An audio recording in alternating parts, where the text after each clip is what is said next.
Drop it. Assalamualaikum warahmatullahi wabarakatuh.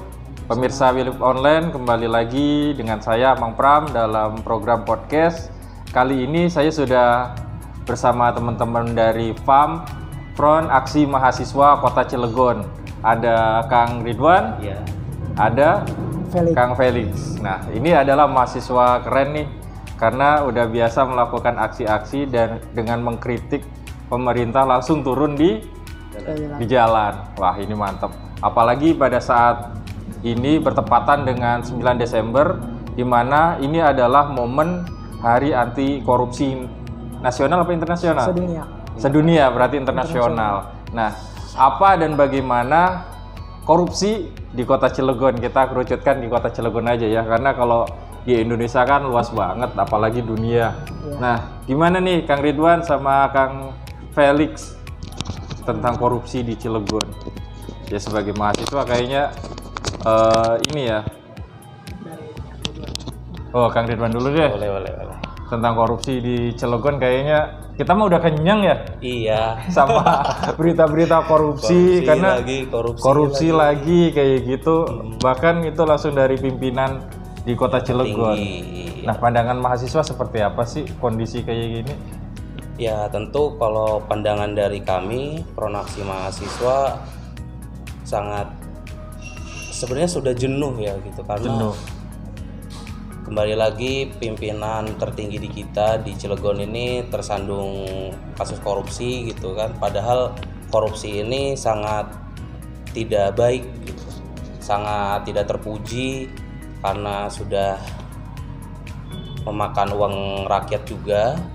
Jadi harusnya sih ya ditimpalkan yang tidak baik juga untuk dia gitu, karma yang tidak baik. Waduh, pasti, ya. berarti pelaku korupsi ini harus ada karma. Iya. Tapi ya itu kan hukum alam ya, hukum Iya. dari Allah juga, sunatullah. Segala sesuatu yang nggak baik juga pasti kan akan ada balasannya. Nah, itulah pelaku yang dimaksud Kang Ridwan, Iya. pelaku korupsi juga. Semoga ada Balasan. Waduh, ini Tapi bahasa. harus dihukum secara berat juga secara perundang-undangan seperti itu. Kenapa tuh? Ya karena sudah menggelapkan dan sudah menyelewengkan tugas atau amanah dari rakyat kan, seperti itu kan. Ya, dan itu untuk menguruk Keuntungan kekayaan keuntungan pribadi. Seperti itu.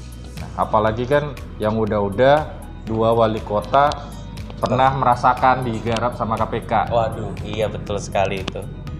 Naudzubillah min dzalik nih kalau sampai Ya. ketiga, soalnya kan berkembang isu juga, entah isu belum faktanya ya. Iya. Karena kan ini baru pernyataan dari salah satu terpidana di PN Serang yang menyebutkan kalau pemimpin di Kota Cilegon salah satunya menerima uang suap. Waduh, iya betul sekali, Ya kan? itu emang udah tersebar juga beritanya sih itu kan. Rame ya? Nah, kalau untuk di kalangan mahasiswa sendiri nanggepinnya kayak gimana? Pasti mahasiswa juga di grup WhatsApp atau obrolan ada perbincangan tentang itu kan? Nah, sebelum Kang Felix menjawab, soalnya ada iklan dulu nih. Ya, silakan. Nah, pemirsa Wilip Online, kita sekarang lagi ngobrol-ngobrol di Cafe Spirit. Di sini bisa ngopi, banyak pilihan menu minuman, mulai dari kopi, susu, dan tentu saja enak-enak lah dengan harga yang terjangkau. Lokasinya juga, terima kasih, lokasinya juga sangat nyaman dan gampang banget untuk dikunjungi karena berdekatan di depan tuh ada landmark Kota Cilegon, ada di Simpang ya, ada ruko. Nah, di situ gampang banget tokonya kelihatan. Balik lagi nih sama pertanyaan Kang Felix, gimana nih? Ya, kalau berkaitan dengan isu saat ini ya tentang korupsi, kebetulan juga bertepatan dengan kita merayakan hari anti korupsi Hari ya. Anti Korupsi Korupsi internasional ya. Yang menurut saya dari kalangan mahasiswa, terutama di Front Aksi Mahasiswa, banyak tuh diskusi, ingin diskusi lah intinya. Kita ingin ajak diskusi terkait tentang situasi yang saat ini terjadi gitu. Cuman sayang sekali ya, bukannya momen ya ini. Di saat momen seperti ini di momen kita baru pemulihan ekonomi ya kan secara apa namanya nasional ya tercoreng oleh indikasi korupsi seperti ini gitu tuh. Katanya bukan korupsi, penerima suap. Tapi itu juga tuh. Tapi bagus sama aja. Sama aja. Menurut saya itu sama aja. Mau penerima atau pemberi ya sama aja sih kayak gitu kan. Karena kan memang udah jelas itu kan gitu. Ya sangat disayangkan sekali gitu kan. Apalagi kalau dilihat kita track record apa namanya pemimpin kita saat ini memang sangat menggencarkan upaya pemerintahan yang bersih gitu kan. Makanya ini kan baru terindikasi ya. Mudah-mudahan mah enggak ya. Mudah-mudahan enggak. Tapi itu juga harus jangan dibiarkan begitu aja begitu. Tetap harus dikawal. Proses hukum terus berlanjut. Berlanjut sampai usut tuntas, sampai benar-benar terbukti lah semuanya gitu. Dan makanya dari Front Aksi Mahasiswa sendiri mengajak masyarakat, mahasiswa maupun lembaga legislatif ataupun yudikatif untuk benar-benar membuat satgas gitu, untuk mengawal pemerintahan Kota Cilegon saat ini agar tercipta pemerintahan yang bersih gitu. Banyak sih sekali kita melihat spot-spot ataupun dinas-dinas terkait memang rawan sekali terjerat kasus seperti itu. Namun memang harus perlu dikaji ulang gitu. Kita berkaji bareng-bareng supaya memang tercipta lingkungan pemerintahan yang bersih gitu. Memang sangat sulit sekali ya Kang ya. Iya sangat sih. Kadang kan kesempatan itu kan selalu datang kapan saja. Tinggal bagaimana ada nggak sih integritas dalam diri kita untuk menolak perbuatan itu gitu. Karena kan udah tahu secara hukum itu melanggar dan secara norma dan agama juga itu bagian dari dosa. Dosa ya kembali lagi kita harus bisa mengingatkan. Seperti halnya persoalan yang lagi rame hari ini itu kan muncul justru 1 hari sebelum pelaksanaan peringatan hari anti korupsi ini tanggal 8 kemarin, mulai dari cuitan di persidangan PN Serang. Sedangkan kita mau mengkaji itu sama-sama terkait mau berdiskusi hal seperti itu.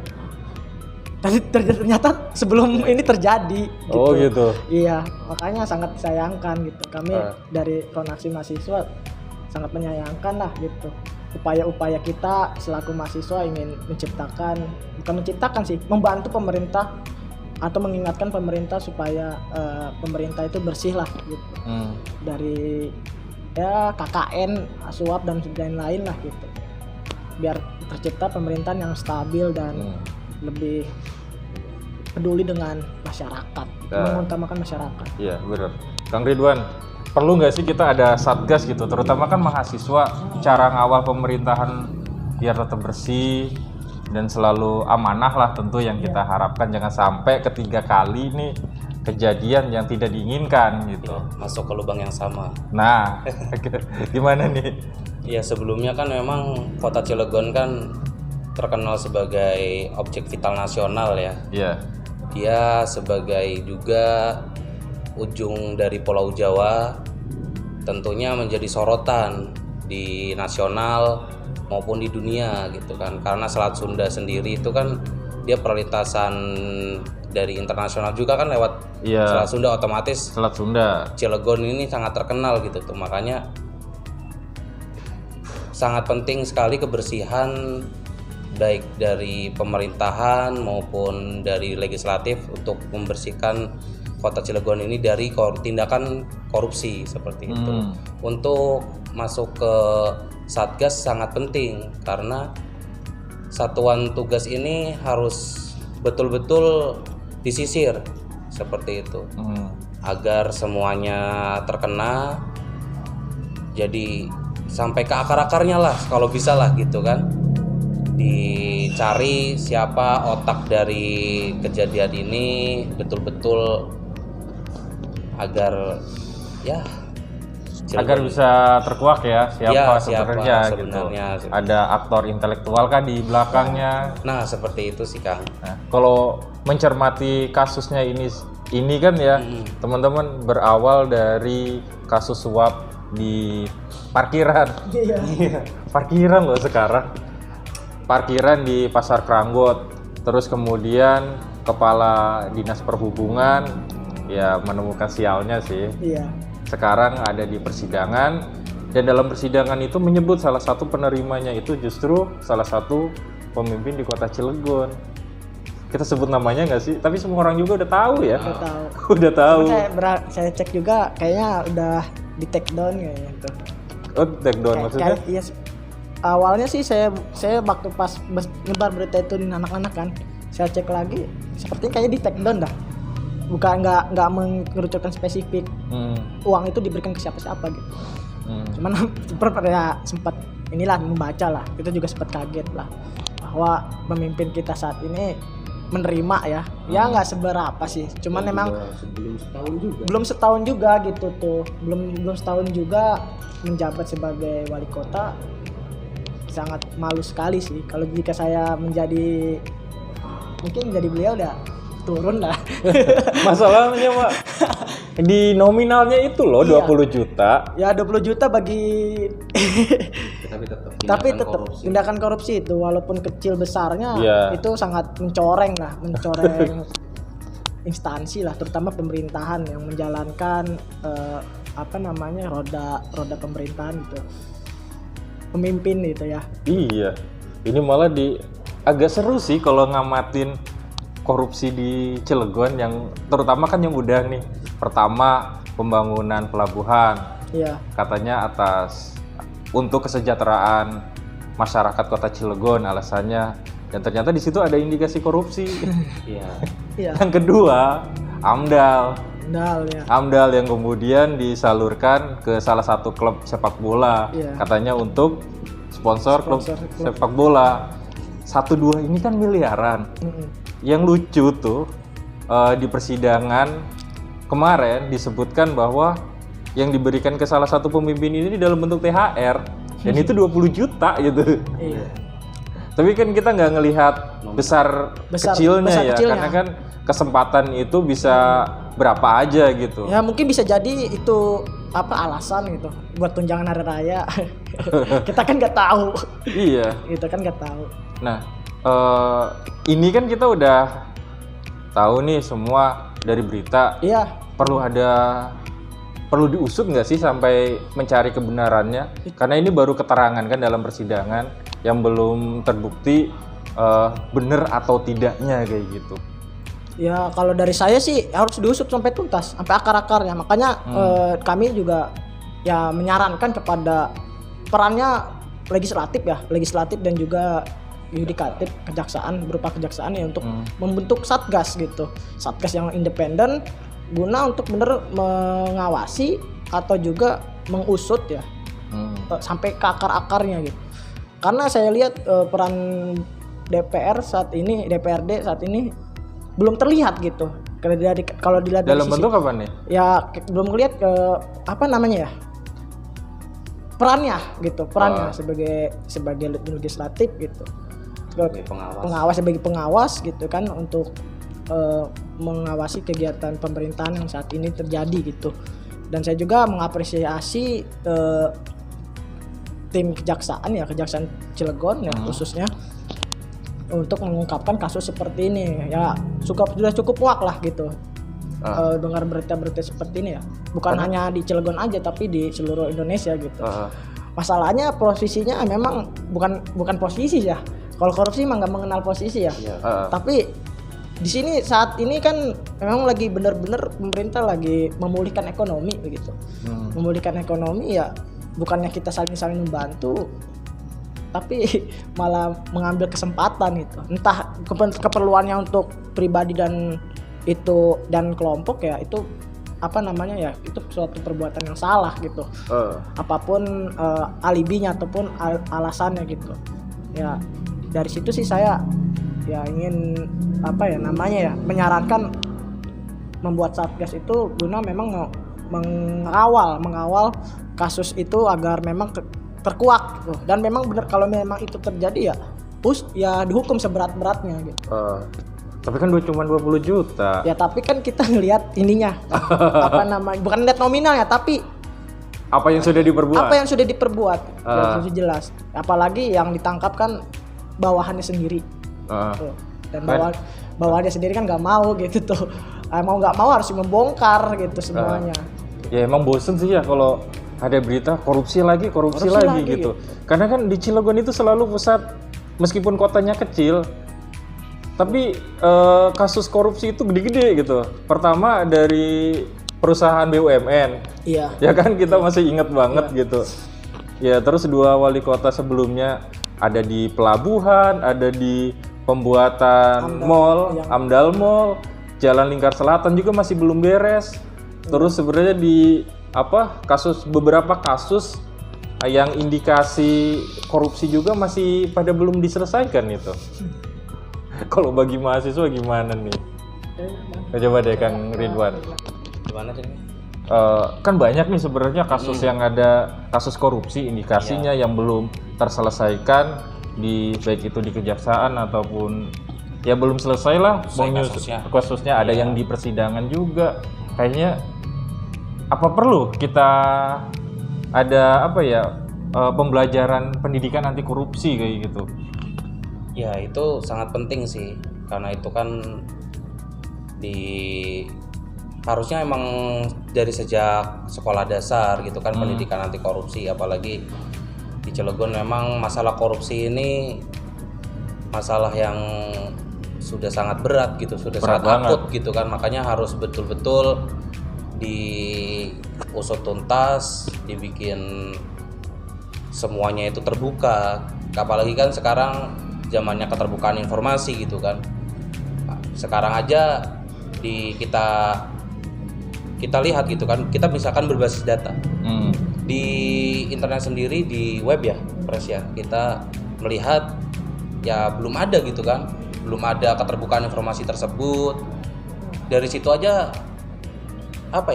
kita dari Front Aksi Mahasiswa sudah geram sebetulnya gitu kan. Apalagi yang sekarang gitu, yang kasusnya bagi-bagi THR seperti itu kan. Kasus Amdal, kasus pelabuhan, JLS itu kan memang sangat vital, apalagi sekarang gitu kan. Jadi Cilegon ini memang untuk kasus korupsi ya sangat memprihatinkan sih, lebih tepatnya.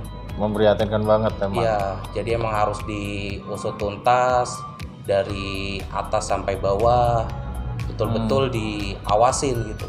Dan juga khususnya juga ya selain kejaksaan, kami minta BPK sih, Badan Pemeriksa Keuangan gitu kan, untuk mengaudit. Ya. Audit mana nih? Semua lembaga? Ya bisa gitu kan, semua lembaga. Khususnya emang kasus ini sih gitu kan, yang memang lagi terkuak. Ini sangat mencoreng soalnya gitu kan, mencoreng nama baik Kota Cilegon sebagai kota industri ya kan. Kota santri juga. Kota santri. Iya. Ini sangat mencoreng gitu kan. Coreng banget ya. Tapi saya mengapresiasi loh, karena saya sebagai bagian akademisi di kampus Al-Heria, mata kuliah anti korupsi itu udah ada sebagai salah satu mata kuliah gitu. Iya. Terus saya juga kan nulis buku, beberapa kali ngikut pelatihan penulisan buku anak-anak yang dilakukan KPK. Jadi sebenarnya apa yang sudah dilakukan KPK itu banyak tuh, mulai dari cerita bergambar dari anak usia dini hingga perguruan tinggi tuh ya. Tinggal preventif. Iya, tinggal gimana kita sadar nggak sih dengan apa yang sudah dilakukan ini tidak baik gitu aja. Ya perlu hukuman yang berat juga sih Kak. Gitu. Berarti selama ini hukuman masih ringan untuk para koruptor? Ya masih ambigu sih ya. Ambigu. Kan masih ada potong-potongan. Iya gitu kan. Jadinya ya kalau bisa sih, kalau dari kami ya terkadang ambigunya itu masuk ke ranah HAM soalnya kan.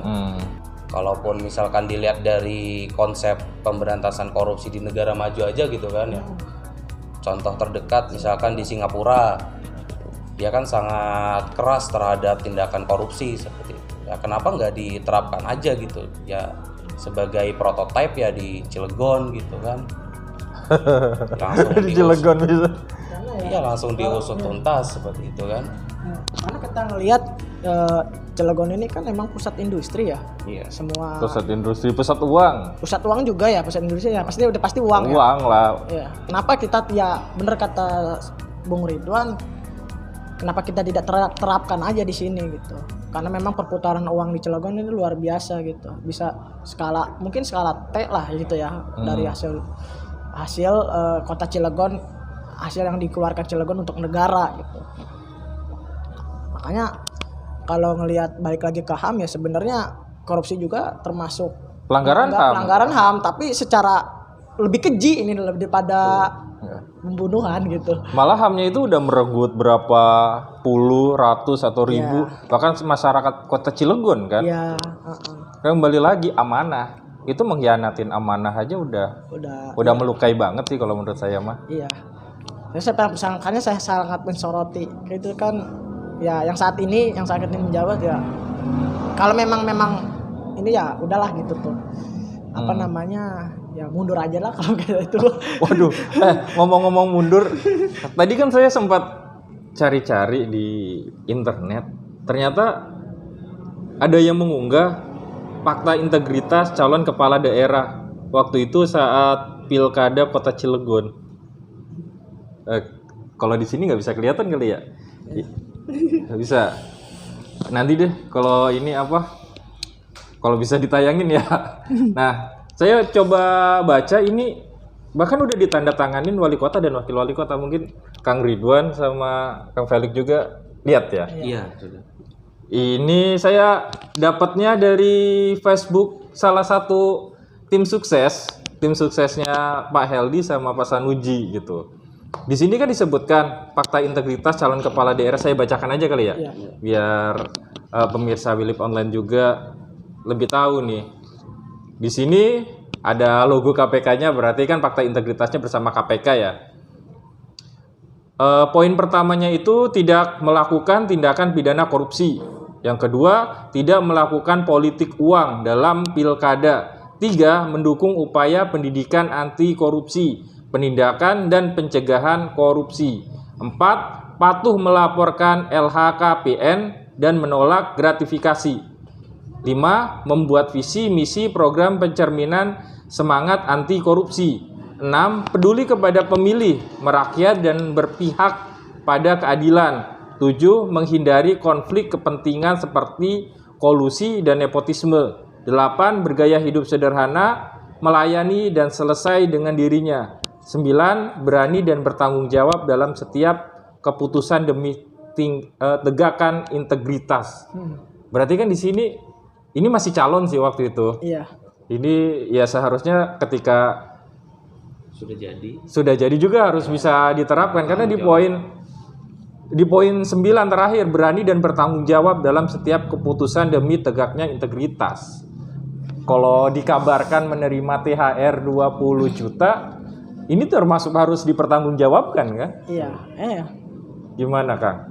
Ya memang harus dipertanggungjawabkan, terutama ya itu kan uang menurut kami ya, itu uang yang gede loh. Iya. Yang menurut bagi mahasiswa ya. Bagi mahasiswa uang segitu udah bisa bayar kuliah berapa semester? Dapat lah 2 atau 4 semester 2 tahun. Ya apalagi itu uang rakyat ya, harus dipertanggungjawabkan gitu. Tapi apapun alasannya sih, kalau menurut saya apapun alasannya untuk uang segitu untuk digunakan untuk apa-apa ya itu caranya udah salah gitu, salah gitu. Atau kalau saya dengar kan di media katanya buat ngechat itu ya, katanya buat ngechat. Nah sisanya buat ngechat warna oranye sama hijau Tosca itu. 90 juta ya kalau nggak salah sisanya. Setelah disawer tuh ke mana-mana gitu, sisanya buat ngechat gedung dinas. Ya itu udah nggak masuk akal kan. Seharusnya kan yang ngecat gedung-gedung pemerintahan itu kan kayak kelurahan atau dan lain-lain ya itu kan udah ada anggarannya. Tapi kan kata Pak Ute nggak ada anggaran. Ya karena mungkin mendadak kali ya. Ya makanya kita perlu klarifikasi dari orang tersebut gitu. Iya sih. Seharusnya kita yang harus menjawab. kita harus Iya, menjawab iya, seharusnya. iya, Mereka benar. harus klarifikasi gitu. Dan memang ya saya bilang balik lagi saya bilang itu tidak ada alasan gitu. Mau alasannya begini begitu ya tetap caranya itu salah gitu. Dan harus kena hukum juga gitu.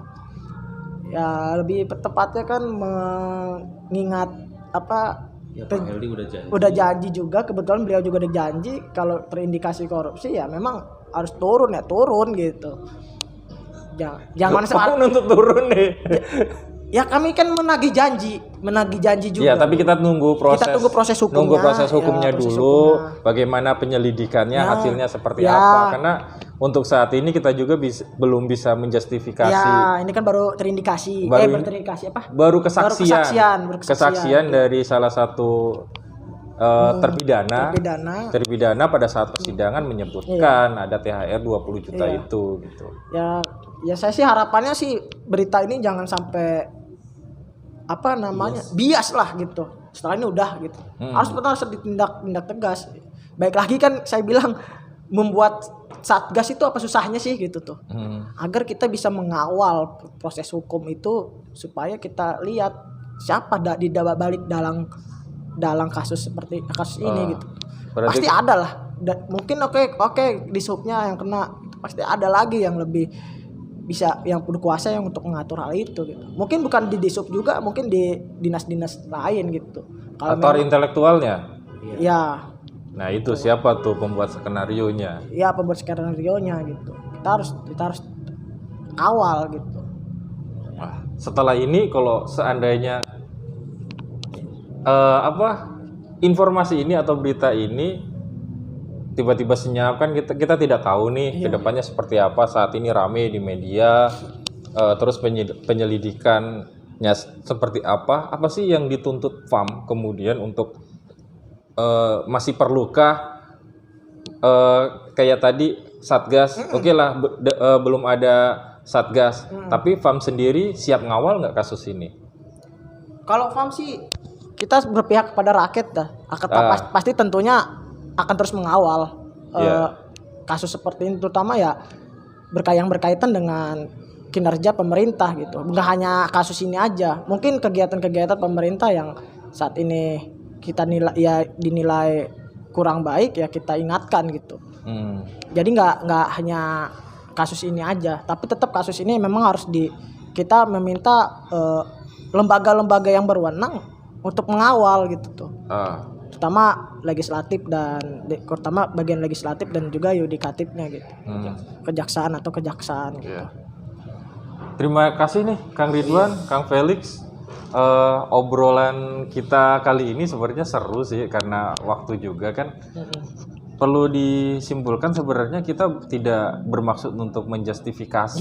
Hanya saja ini refleksi dari anti korupsi, semoga tidak ada hat-trick. Kan nggak lucu ya? Wali kota 1, wali kota 2, wali kota 3 bebas ya? Enggak.